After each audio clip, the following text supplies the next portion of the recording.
To find the magnitude of this vector, we can use the coordinates that were given as instructions to draw a right triangle. So we're moving right 3 and down 4, and from here we can use Pythagorean theorem to figure out the length of the hypotenuse, which is the same thing as the magnitude of that vector. So the magnitude of the vector squared, or the hypotenuse squared, is going to equal 3 squared plus -4 squared. If we take the square root of both sides, we'll end up with the magnitude of the vector equaling the square root of 3 squared plus -4 squared, which will be the same thing as the square root of 9 plus 16, or the square root of 25, which simplifies to equal 5. In order to calculate the direction angle of the vector,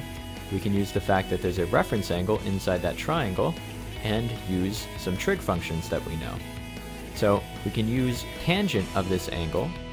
and if that's our reference angle, we know that our 3 side is going to be our adjacent side, 4 will be opposite, and of course the magnitude will be the hypotenuse.